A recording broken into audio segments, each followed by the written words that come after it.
All right. F9, the Fast Saga. Full spoilers for the 9th entry in the Fast and the Furious franchise. And keeping... Shh, don't worry about it. And keeping with tradition, it does not share a name with any film in this franchise. So here we go. We're going to talk about the latest entry in Dominic Toretto. Technically, there is one. And it's the Fast and the Furious, then the Fast and Furious Tokyo Drift. That's true. That's true. Oh, Fast and Furious Hobbs and Shaw. The Fast and Furious presents Hobbs and Shaw. Oh, presents Hobbs and Shaw. Yeah, Hobbs and Shaw again. All right. So full spoilers. So what do we think about this one? Ben, since you're right next to me, okay. Why don't you go last? Sparkz? All right.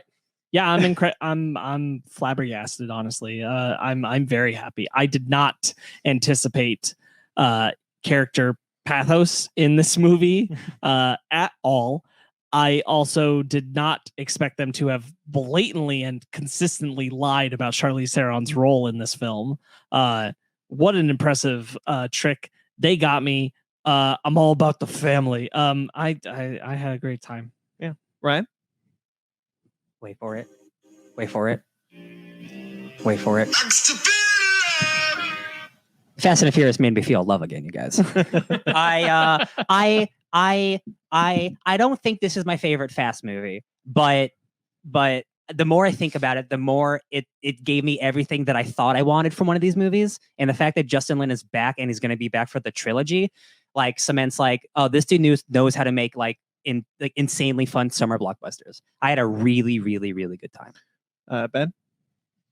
I had fun. Okay. Yeah. Oh, if you got more? Ben's definitely trepidatious. Oh boy. Yeah, because I mean, I had fun. I don't hate it, but I'm not like, oh my god, Fast 9. Like, I don't know. It's like there are parts of the movie where I was just kind of like, yeah, that's cool. So I'll go with my initial thoughts because I think there's probably more to dig into what Ben has to say. But I wrote a whole article. I loved this. I had a damn good time. I'm so happy Justin Lin is back with this franchise. I had such a good time, and I know Sparkz and Ryan did because I could hear them, but I think we were the only ones in the theater who did. Yeah, no, they had a good time. They were just quiet. We had a really unresponsive theater. I will say the lady next to me, anytime something even like jumpy happened, she went, "Oh my god!" Anytime a character died, she literally put her hands to her mouth. So like she was part of the family. I could tell. You know what I really appreciate. What I really like too is that Justin Lin knows how to balance the ridiculousness with making it a little bit more believable. There's a scene in the trailer where it looks like a dude catches a car. Yeah. In this, that dude gets hit by that car and is killed. Yes. A lot of us like assumed that was Dom. Like, I wonder. I haven't looked back on the trailer, but I wonder if they did like a digital double and like maybe. No, we just all went bald big guy. That's Dom. Good point. Good point. Yes. Yeah. No, that dude gets trashed. Yeah, that was funny. He gets straight up wrecked. Yeah, you can't catch a car. Yeah, I liked this more than Fate of the Furious. This is probably on the higher end of the spectrum for me at the Fast films. And again, it's the Justin Lin magic. I really like Justin Lin. And I'm glad he's back on this franchise. Now I do have some problems with the movie. Me too. But like overall, like they get flooded because I just what a space ride we had. I mean, hey, they're not realistic and they're real dumb. But I could say that about most of them. So especially that's not new. 10 in. Like big stupid stuff is not the problem actually. Right, what I have with the movie, yeah. I knew going into this I wasn't expecting anything like realistic or anything like that because it's the Fast movies. He swings a Dodge Hellcat from one end of a chasm to the other while catching spider car. Yeah, essentially spider car it. He swings it around. And you know what makes that moment work? Because he doesn't nail it. And that is honestly that makes all the difference. It would have sucked. Yeah. Yeah, that makes all the difference. I will actually say like one of my problems is that there's not enough big dumb stupid stuff in this because I'm gonna get this one right out of the way. The explanation for why Han is alive is terrible. It's 100%. It's the biggest problem I have with the movie. Yeah. 2 movies before this have shown that moment, and Han was in that car. Stop with the bullshit. Yeah. I wanted a more ridiculous, crazy explanation, and we got the most milquetoast, lame-ass explanation. One. All you had to do was basically the same thing that happened to Letty. He was able to crawl far enough away from the car as it exploded, and he was. No, you couldn't do that because you see too much of that scene See, aftermath in we are- the third one. It is not technically the next like Fast movie, but Hobbs and Shaw's been introduced. Like the franchise is going into the He's a most super soldier. the most extreme of places. He And controls a bike with his brain. He controls a bike with his brain. It's insane.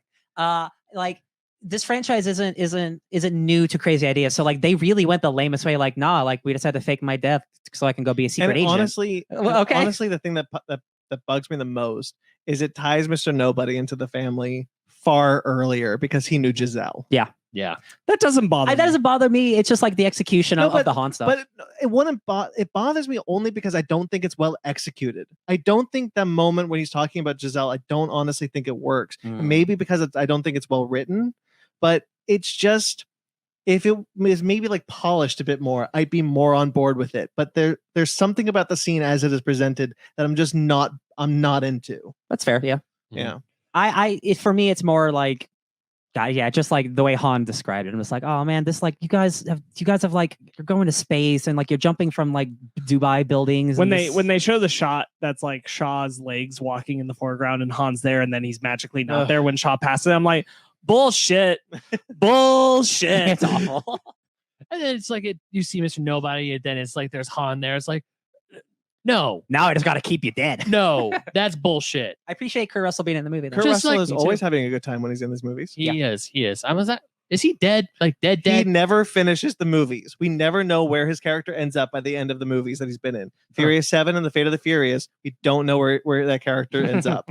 Okay. And yeah, we don't he's know. probably not dead. But Fate of the Furious, he's having a really good time because when Vin Diesel and Cypher walk into the when they realize that they're at the base, Kurt Russell like, no, that's funny. Yeah. Oh yeah, that's here. I remember that scene. I think he's having a good time. Yeah. But yeah, Han's death was like the most bullshit way of how it's like he was never in the car. I was like, no. Yes, he was. Han is my favorite character in the franchise, so I'm happy that he's back. Same. I just kind of wish that the explanation was better. Also, I kind of feel like he got the shaft a little bit. Like it was like this big thing in the trailer that Han's alive and he's barely in the movie. I mean, there's a lot of people in this movie. Well, they shouldn't have shown in the trailers.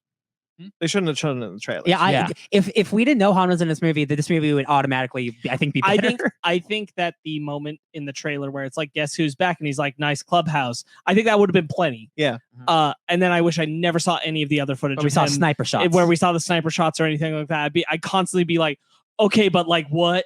Yeah. Like for the first hour of the movie, I'd be like, where is he? Yeah. Where is he? Where is that bastard? You know what? Or even when they say Han's alive earlier in the movie, I was like, wow. That's kind of anticlimactic a little bit. Well, they don't say he's alive earlier in the movie. They say that Han knows something about Atlas. So they go investigating where he last was, what he was doing, Mexico, to find the connection. They don't know he's alive. No, they say he was alive. No, they don't. Yes, they do. Ben, they don't know he's alive until he shows up with the sniper shots. That's why they're all surprised to see him. Because the last time that he sees him before he dies is they give him the postcard, like, hey, if you ever need something, because they still think he's dead. Yeah. And they go to Tokyo because they're finding out where he was last, why he was there. They don't know he's alive, but he's been at the same spot for the last 10 what his years. connection to Atlas is. Yeah. And then only there they find out that he's alive. Yeah. Which is why they're like, oh my God. I'm pretty sure they say that. Why are they all surprised then? Because they finally see him in the flesh. They did not say that he was alive. But I'm really happy to have the character back. I love him so much. Also, I'm pretty sure he's going to be in whatever the next Hobbs and Shaw movie is. Judging from the post-credit scene, which is cool because like I don't want your next. But it'd be cooler if he was Cyber Han. Yes, I don't need your next movie to fix this movie's problems. But if there is a way where they can talk more about the situation, they're like, "Yeah, how'd you get out of the car?" And it's like, "Yeah, it wasn't just a magic trick." And yeah, I'm like, "All right, yeah, add bullshit." yeah. Keep going, keep going. There's my biggest issue with the movie, probably the only issue that I have outside of, the Han thing is actually related. I think there's too much plot. Really? I think there's too for a Fast and the Furious movie. Yes, for a Fast and the Furious movie. I disagree. Specifically, yeah. I think this film is stuffed, and my only issue is that I think you could have trimmed. I don't know what, but some of the stuff probably add some more car chases because I think the Fast and Furious films are better when they're lean. And this one it feels really hefty. They're not often lean though. I think they are all lean except for Fate and this one. Okay. personally. No, yeah. I definitely disagree because like there were times in this movie where like I need more plot because I don't feel like they're explaining enough because it's a Fast and Furious movie and we just need to keep going. In a like side connection, like nothing against the actor or the character necessarily, but like the addition of Elle. Is that her name? Yeah. Yeah, one? the girl That's what I mean. I need more plot yeah. because they don't give us enough about that character. She's a nothing addition. She's a future character. Is and what she is. yeah, exactly. And I'm like, that's neat and like cool to get that more diversity and representation. I'm all about that. But yeah, but boy, is she not really a character in this movie. I get why she's there because like the whole thing of like found family, but like we needed more of her as an actual character instead of being the plot device. Except for her to turn on the D20 of which death. looked really cool. Looked cool. The D20 of death. Yeah, that looked really cool. I could have done with that Cardi B. Yeah, who was she? Was she in a She was, she was not in any other truck. movies. She's not. She's just a Cardi B cameo. It's the one cameo where like I like Cardi B as a personality, as a musician, but like this is just one where it's like we just wanted to put her in the movie, but like no real good reason. Like when she pops up, she's talking to Dom. I'm like, okay, I know each thought other. she How? was. I thought she was going to be. I thought I had misremembered because I haven't seen Hobbs and Shaw in a long time. I thought she was the girl group that Hobbs and Shaw go for help in that movie. Yeah. I didn't remember that. That's not who that was. No, this is a I don't know if this is again like a future setup thing, but this is just like, oh, Dom has some more friends that you just now know about, I guess. Yeah, but I don't think it was set up well at all.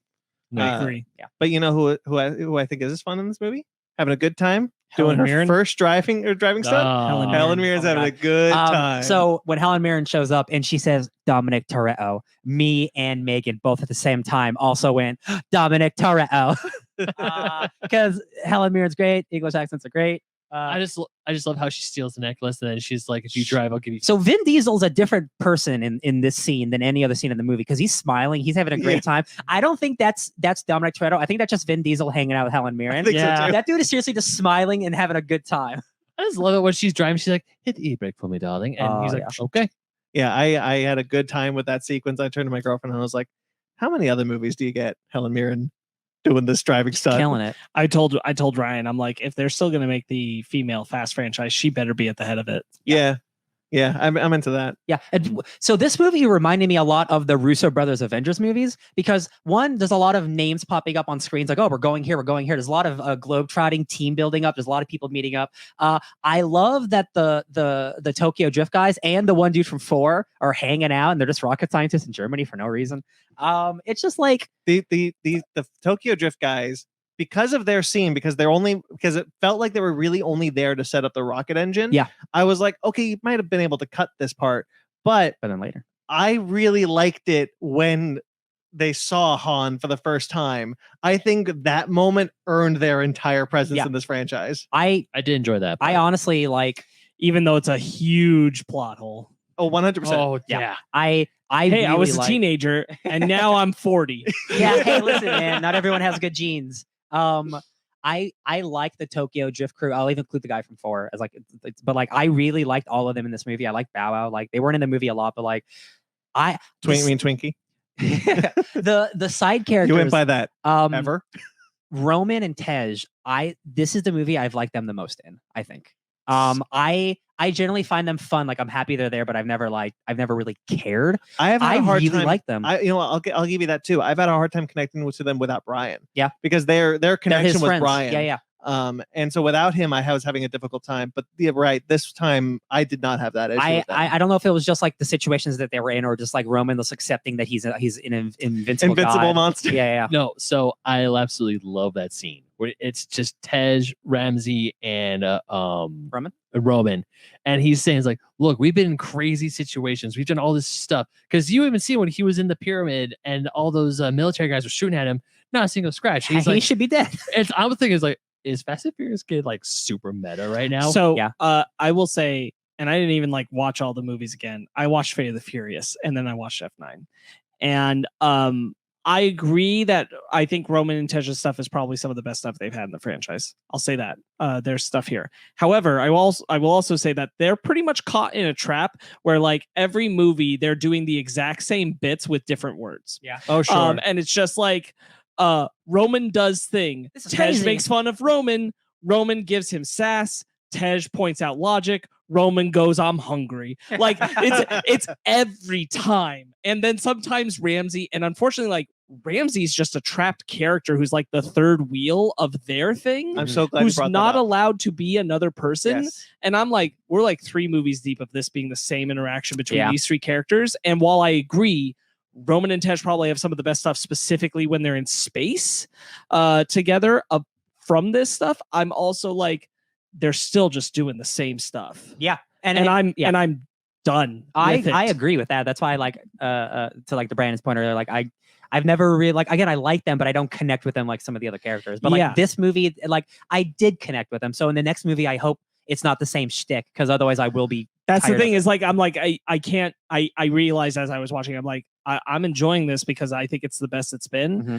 I can't do these bits one more time. Yeah. Like that's why I thought they were going to die. I need them to change, which is why I was like, oh, please have them like starting to realize, hey, are we like weird? Yeah. Are we like maybe experiments? Tyrese Gibson takes a bit out from the nice guys when he's just like, I think we're invincible. Yeah. I think they blow off him pointing out, hey, these are bullet holes in my shirt and I'm unscratched a little too easily. Yes. I also like, I think back to when they dropped Roman out of a plane and that he doesn't freak out more about going into space. Mm-hmm.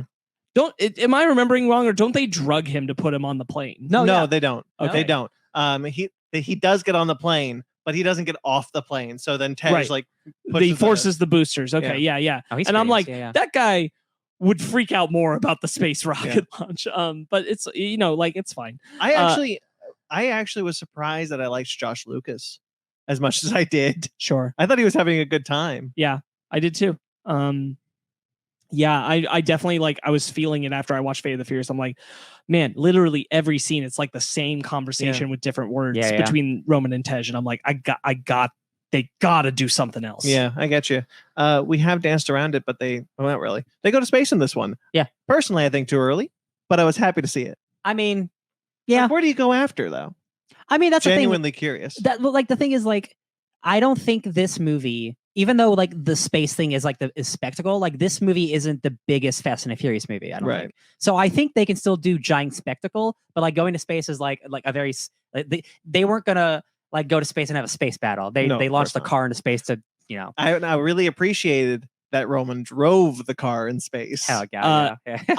I put it into gear and everything. The reason the space stuff works for me is because it's not the gimmick of the movie. The gimmick is magnets. Yes. And that stuff worked really well. Yes. The truck flip, which we haven't seen in quite a while. It's the Dark Knight. And this was honestly probably one of the coolest ways it's been done. Yes. Honestly. Yes. Like everything about the way they did the magnet action scenes, I'm like, this honestly, some of the best action scene gimmick stuff since the vault at the end of Fast 5. Yeah, I think so. Like really good, really inventive ideas of like, oh, they're gonna bring the trucks in and then push them out and have them just taking out the parked cars. And I'm like, man, this just feels good. Yeah. I really like, there's a bit that I just love. They John Cena gets pushed off the thing because surprise, the bad guy betrays him. John Cena gets pushed off the thing. Dom pushes a car under him, which the car slides into the other car where Mia to catches get him to the other car. Yeah, so good. But the thing is, like, it gets to probably some of the most believable action scenes with these guys, because I'm like, if I buy into these super powerful magnets, they are relying entirely on their skills as drivers to maneuver how they use these magnets, how they whip cars around, all these things. And the thing I buy the most is they're fantastic drivers. Yes. And I'm like, well, there it is. Like, I buy all of it. And it's very well done. Speaking of fantastic drivers, I was bummed that Mia did not get into a car and drive. Yeah. We don't see it often, because the last time we saw her actually get in a car and do some driving was in the beginning of Fast 5. But if we all remember the Fast and the Furious, she is almost as an experienced driver as Dom is. And it's really sad that but now she's a mom. I know, but it's really sad we don't get to see it. Get to have a kick-ass action scene. Yes, she did. I'm just glad she was in the movie. Me too. Yeah. I was speaking of the fact that Jordana Brewster is in this, because I only have Fate to compare. And one of the reasons why I like this movie more than Fate is because I think they handled Brian's absence much better than in Fate. Me too. I think the only real problem with Fate, honestly, is that it's the end. And I have a hard time with the end of Fate of the Furious because I'm like, there's no world where Vin Diesel reveals that his son is named after Brian and Brian isn't there. Yes. Yeah. Like that doesn't happen. And I'm like, like I get it in the same sense of like the Avengers can't show up in every Marvel movie, and I understand, but like it does feel off, and they did it better. I thought they did a good job of like, I totally believe and buy that like Brian was like, you gotta go because this is your brother and I'm gonna stay and I'm gonna protect the kids. And then at the end of the movie it's like, hey, he's on his way and you just need to see his car. Yes. And that's enough. Yes. Mm-hmm. That's enough to feel like he's Family. there. Yes. I really, honestly, I promise not to bring it up too much, but the fact that I just wrote an article about Brian's absence being something that I really miss, having just that made the world of difference. Mm-hmm. It was crazy how different that just the fact that his car pulled into the driveway was and I genuinely think that's just a thing of Justin Lin being much more aware of how important it was to nail it that way. Yeah. I was really happy with just what we got. Yes, I agree. We haven't talked about John Cena, the Toretto in the room. Oh yeah. Yeah. John Cena. Jacob. We also haven't talked about. There's a lot of flashbacks in this movie. I can't tell you how much I love it. I really can't. I can't either. Like it was so unexpected. Maybe my favorite point in the movie, and it's not even a big moment. It's when the two brothers are gonna race each other after the big fight, and then the Prodigy starts playing now, and I'm like, oh my god, I'm back in 2000s again. Yeah, It's like back to Fast and the Furious, and I'm like, I didn't think we were gonna go here. I didn't think we were gonna go back to the beginning, even further back, and it's like old school Fast and the Furious. Young Mia, young Letty, young Vince, who's dead, young Vince, and young Jesse. Yeah. Jesse, who many people forget from the Fast and the Furious, who died. Yeah, that's crazy. He was Brian. You were looking at me like I'm crazy. Yes, and the flashback sequence was one of the reasons why I want to bring it up, is because I think everyone is so well cast. I honestly think every single one of those younger actors looks just like those characters. I won't say just like for the guy playing young Dom. However, I think that actor is doing a great job capturing. He's a better actor than Vin Diesel is. But yeah, we do see. What we got a shot, and I immediately recognized Vince, Letty, Jesse. It's a t-shirt. Yeah, I got it. And Mia. And Mia is there. Jesse was a fun surprise because he is kind of the forgotten stepchild of the Fast and the Furious franchise because he died in the first film. Yeah. But he was really important. Leo and Santos show up for a little bit. Leo and Santos show up in the flashbacks too. Santos shows up at the end of the film. Yeah. Leo's gone. Yeah, it's been a long time since I saw the first. No, same. That's fair. Many people forget about Jesse, but Dom was really protective of Jesse in the Fast and the Furious. Jesse's the young kid who like gets too bold and bets the car and screws up, and he goes running from the Yakuza guys, and they come and blast him in front of the house. Gotcha. So I don't think this is controversial. I think John Cena's good in this movie. I don't think he's at the quality that I've seen him be John Cena in other movies. Like I don't like he's kind of just doing like I'm a tough guy, and I think it works for the movie, but I don't think he was doing anything extraordinary for me. I'll agree there.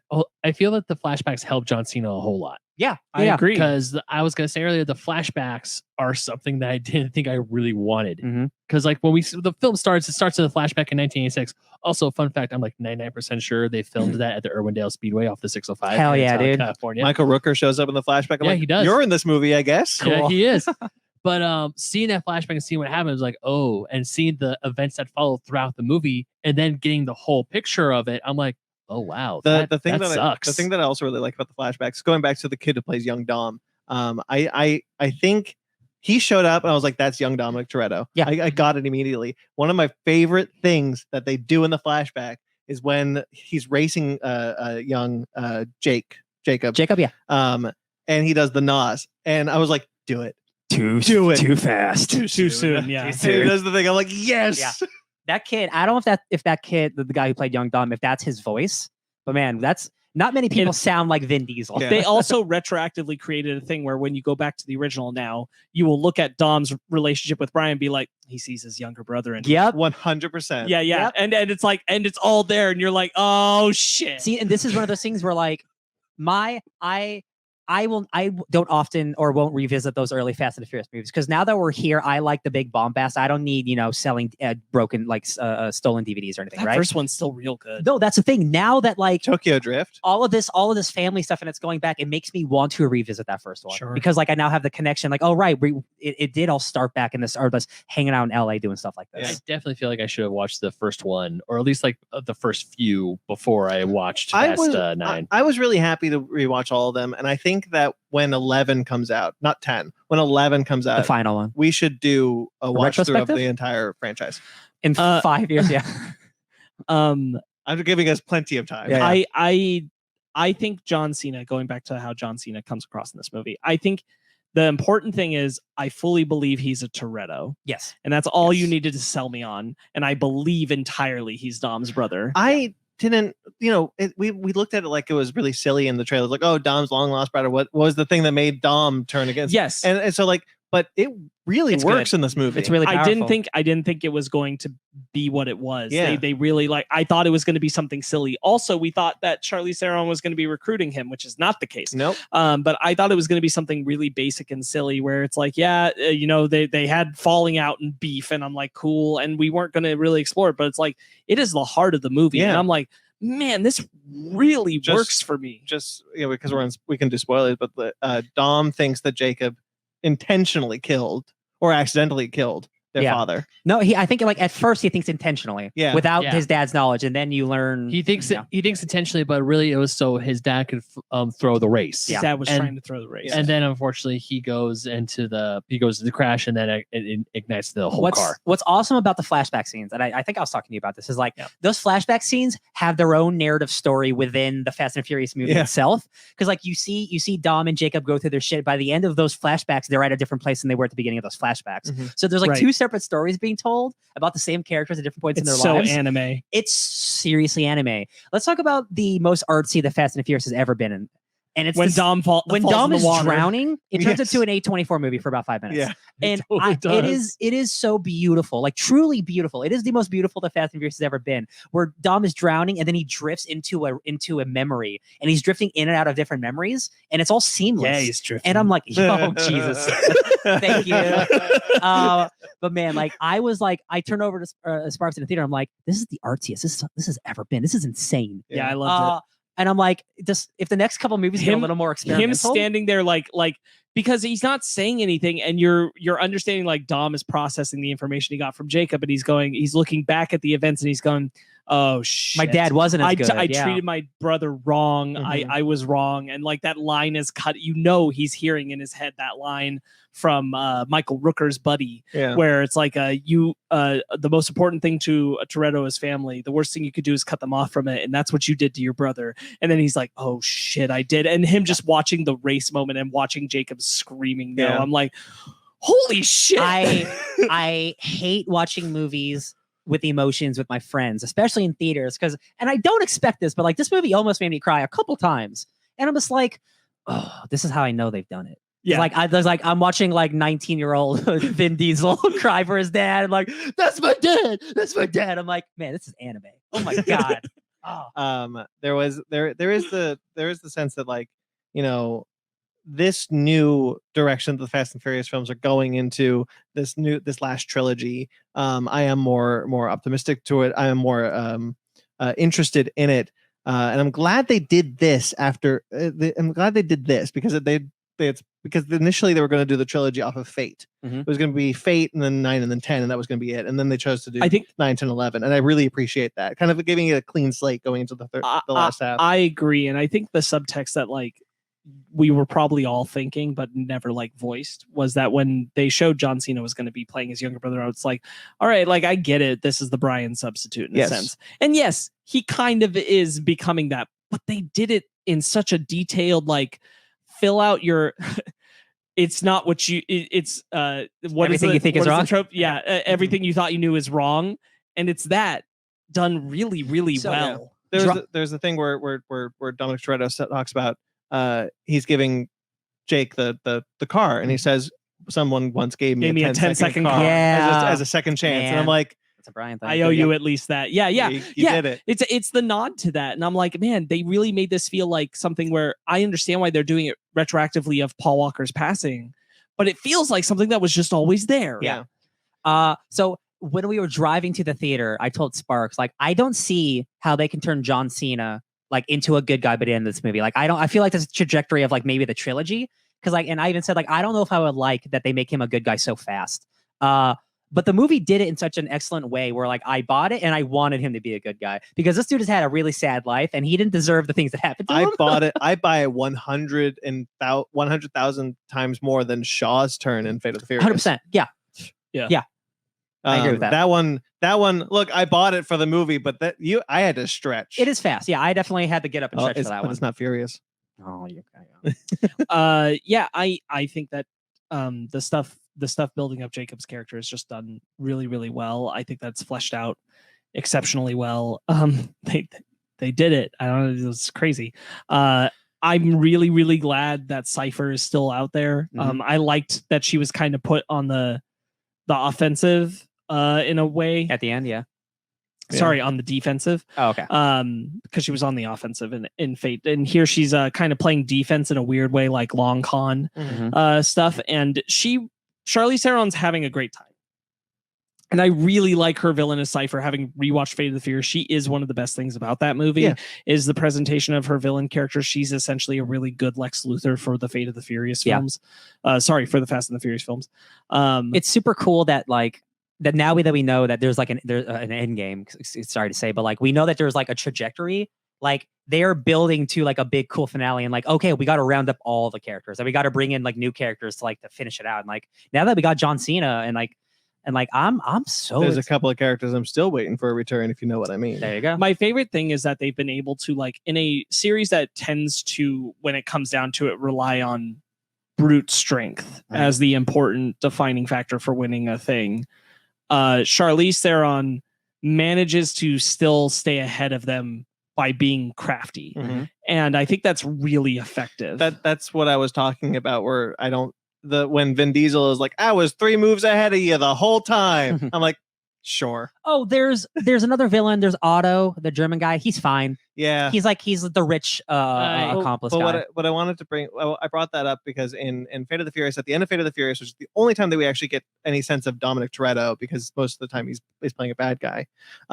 There's the moment where as Sparkz said, where Cypher is a different type of villain that they have to fight because she's not about brute strength. There's the thing where Dominic Toretto all of a sudden is the smartest person in the room, where I think Justin Lin comes in and is able to bring him closer to where he was and almost stops him from jumping off into Xander Cage.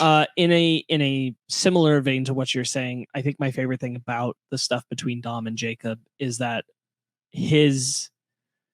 the reason he treats Jacob the way he does feels like a very real thing that a person would do. Yes. Oh, I got this piece of information. I let that color my entire perspective because I was young and angry, and I just ran with that information without even considering like real any alternative drama to it. I just said that's exactly what happened, and then reassess the new information and go, shit, I was wrong. And I can't tell you how much I like cheered in my seat when like something bad's about to happen and there's no cars available and it's like no one can get to him. Jacob's like I can because he pulls in and it's like, oh man, the hero turn. Felt good. Yeah, that was a fist bump moment, and the fact that they look at each other, they give each other the Toretto look, and I'm like, yeah, they did. That's the thing. John Cena's nailing the look that Vin Diesel gives back. Like he looks like he's his brother. Yeah. Like John Cena might not be playing with a lot, but he's playing with what's there. Think because there's a weird, I think it was a weird line that Charlize Theron was like, oh, I didn't know there was a Nordic line in the Torettos. Is he adopted or is he just whiter than his brother? I think they're just trying to explain why they don't look they don't exactly have the same. Yeah. Because like I think they're trying to say that like there's a lot of like they're an ethnic fruit basket and you're not sure what's going to come out. I thought that line was a little weird. She said the Toretto family has a lot of mixed lineage. Yeah, like so it's like you never are quite sure what's going to come out. But and I think that was specifically she said like a Nordic I hear you. I think that's just to acknowledge like John Cena not looking like Vin Diesel very much. Yeah. And make Which you is why buy it's into weird when Helen Mirren is like, you had similar you had to have similar features. I'm like being big and buff, I guess. Big and bulky. Yeah. Do I have anything else I wanted to say? We talked about Ramsey. We talked a bit about Ramsey. I agree with you, Sparkz. I don't really think she's her best scene is the scene when she's not with Tej and Roman, which Yeah. is when She's she's like, driving? I don't know how to drive. I know this hasn't come up, but I don't know how to drive. And it's like, too bad you're our only It's- person. It's That's super a- funny that it's coincidentally the same car that all the bullshit's happening in the back, and she doesn't realize Uh-huh. it. Yeah. But that one's really funny because everyone ends up in that car eventually, and like Dom gets in the car thinking he's gonna hijack it, and it's Yeah, just yeah. like, oh, follow him. Yeah, the whole crew's here. Okay, cool. We're all good. Yeah, it's a kind of like a weird Laurel and Hardy bit there. Ben, do you have anything else to say? Has this helped you at all? Anything? No, you know? it's helped. You guys have said a lot of things that I also enjoyed about the movie, like the stuff with Dom, stuff with John Cena, because I thought John Cena did decently well in this movie. One of my biggest complaints is Otto, the villain. Mhm. I mean, I get that he's Yeah. a rich prick and also he has daddy issues, but That's all. yeah, exactly. That's all. I also don't need him to be more, frankly. You got Charlize Theron and John Cena running the ship. I don't mind that he comes off as a joke because he is the joke. I know, but part of me was hoping for a little bit more. It was like, why exactly are you doing this? No, and I feel like the daddy issues thing is just like a blanket statement. It's like, do you just want to like rule Western Europe or all of Europe? I or will all of say- the world. Just give me a little bit The more. world. There's a lot of Star Wars jokes with this character, but I Yeah. don't think they all work. But I think the Yoda one pays off. Man, The I Yoda thought one's that Yoda pretty one The good. was Yoda real one good. pays off where he's a puppet with his hand up Dude, someone's there ass. was Yeah. a lot of Star Wars talk. I was like, wow, they're really. It was gonna it get- all. I agree until the Yoda one, then it made it worth it for me. Yeah, I mean everything. I was like, okay, I get. Okay, it was like, wow, too much, and then it's like, okay, that was good. So I also thought it was Carrie Elways the first time I saw him because Carrie Elways is super skinny now. Yeah. And I was like, oh my God, look at him. And I'm like, not the same guy. I thought it was the guy from Aladdin, the white guy from Aladdin. Oh, yeah. Oh, the yeah. prince. Yeah, Oh. the prince from Aladdin. Yeah. I thought it was him at first. I will say, I was kind of bummed Little Nobody wasn't back. It was a I little didn't miss surprising. him. No, in the yeah. sense that like Scotty plot Eastwood. wise, Scott Eastwood, it's yeah. not necessarily because I wanted to see him, but in the sense that like plot wise, theoretically, Mr. Nobody goes off grid. We did get the guy from 4 though with the broken nose. Yeah, we did. Yes. He So, was like, fun. That's you know. where I would expect to see Little Yeah. Nobody. Yeah. He still has So I a was really broken surprised. nose. I didn't need him to be part of the crew or be in the movie a bunch. It's just a little surprising going from Fate to this. You know, it that does- he doesn't show up. it does shit make part of the crew. it does make sense, make more sense that Little Nobody would be there and not Brian's FBI contact from 4. I know. I thought that when I saw Yeah. him, I'm like, that's a little strange, but Yeah. okay. I mean, I was happy to see the character, Yeah, cool pull, I guess. but I was like, why are you here? Right. You're not That- Dom's friend. You're that Brian's would, friend. that would Yeah. normally, like, you literally would normally replace that one scene, that one moment with Little Nobody Yeah. from the previous one. Yeah. I like the movie. I'm happy we're back. We're getting more Justin Lin Fast and Furious films, which I think are the best ones. Hell yeah. Yeah, I really honestly, like, the more we've talked about and the more we've gone into it, I'm like, I really enjoyed my time with this one. Yeah. It's very much making me like, no, there is a lot still to mine here. I like everything Michelle Rodriguez got to do. I thought was pretty good. Yeah. I did too. I I did too. Thank you for bringing that up because there's actually something they did with Michelle Rodriguez that I almost forgot. There is something that I wish they were able to do, but they couldn't with Brian. In Furious 7, there's a lot of talk about how Brian misses bullets. He like misses the bullets. I think they went a little. I think they took that a little in the wrong direction. I think it should have been he misses the adrenaline. He's like an adrenaline junkie, but you can't really do that because you're only working with what he's already done. Yeah. Mhm. So I totally get why they couldn't, but they do it with Letty, and I was really happy to see it somewhere with one of these characters. Sure. Having Letty be like, that's not who we are. I just got my memory back, and I like this world. Yeah. I don't want to be the Yeah, Letty and Mia have I a wanna be really Mrs. good Mom. conversation together. yes. It's cool that they like the two girls get to go hang out because like I don't feel like they really get to do that often. Just have like conversations, just like hanging out And they've known each other for as long as Dom. for 30 years. Yeah. So like it makes sense that they would. And going back to, I really like Mia's inclusion. Yeah. In general. I'm so excited for the future, and it almost bums me out that I'm like, oh man, we're only getting 2 more when like Plus Hobbs and Shaws. plus Hobbs and Shaw. But I mean, like, I just feel like I want like in 10 years to have like the Fast Kids and like Vin Diesel's a grandpa. I think we're still and getting that. I want that. Like, I want the mean, like, legacy. we're shit. getting 2 more mainline Fast and Furious films, but we're getting at least one other Hobbs and Shaw, if not 2, and we're still getting. They still want to make the ladies of Fast and Mhm. Furious thing, Yeah. and I'm like, I think this world can still be played in, but I'm glad that the family at the heart of it is going to like end out their Dom story. is gonna open up maybe the raceway again, Mm. and like the Toretto race. Like if that's like where like one of the settings is like, hey, he owns a racetrack now. Like that's cool character progression. What you were talking about, I think in 10, 15, 20 years time, there's no more Fast and Furious films. Maybe they've been off for a while. Mhm. I do think we get a reboot in the sense that like it's the kids. Yeah. And here's Brian Toretto. Oh, I would lose my mind with Jack O'Connor. Yeah. I think that's what we're getting. That's the dream. That's the dream of every comic book that I love. Like, make the young guy the old guy. Yeah, I think someday we'll get that, and, cool. and it's in our lifetime. Yeah. All right, so we rate. Let's rate it. Sure. Rate of the Furious. One last thing. There's a post-credit scene. There is a post-credit. We talked about it earlier for a hot second. We didn't. We just said that Han is probably in Hobbs and Shaw, yes. but we didn't talk about Statham showing up at the end and being like, "Who is it? Oh shit!" It's like the dramatic zoom. The Han's face of like, I'm here to kill you. Is so good. I really that's all I needed. I get like the whole thing is like we need justice for Han, but like all I needed was him at the door. Yep. It's like, hi, I'm gonna beat your ass. That's that actor who plays Han is so rad. One of my favorite things about that actor in Fast and Furious 6, before they all learn mixed martial arts, he's the worst fighter. No, he is the worst fighter. Yeah. Him and Roman get in a fight with the Asian guy on Shaw's team, and the Asian guy on Shaw's team like destroys Roman and Han, and they're like, and it becomes a joke because they're not fighters. Don't know what they're doing. I'm glad we got back to like, yeah, Han is getting his ass kicked before he's like, bomb. Yeah. He can shoot dudes from far away, but yeah, he's not good. That was a fun moment. Yeah. Something about that guy, I like seeing him get his ass kicked, apparently. Yeah. Like Indiana Jones, yeah. I thought that was a good post-credit sting. I liked the whole arc of Dom with his son too. I thought from beginning to end, I thought that was really good. And like the idea of like, it's time to go home, back to the home. Rebuild it, yeah. Yeah, this is who we are. No more hiding. Oh yeah, the last thing about like that Letty conversation. She's like, I was never anybody who hid. Like when little Brian had to hide, like I've never been that type of person. And like she didn't like it. And like that's cool. Yeah. Tough lady. Our chat is blowing up, but I think it's mostly with I can still feel spam people. Shortbox Padawan though. Hi. Thanks for stopping by, spammers and friends. Okay. Shall we rate? Sure thing. All right, Sparkz. Rate it. Why don't you give it a rate? I'm gonna give it a 8.5. 8.5, right? Fast and the Furious 9. The Fast Saga gets a 9 out of 10 from me, Ryan Eliopoulos. Ben? 7.5. I can still feel love. I will say 8. And shall we get into our book club then? Yeah. So speaking of fast.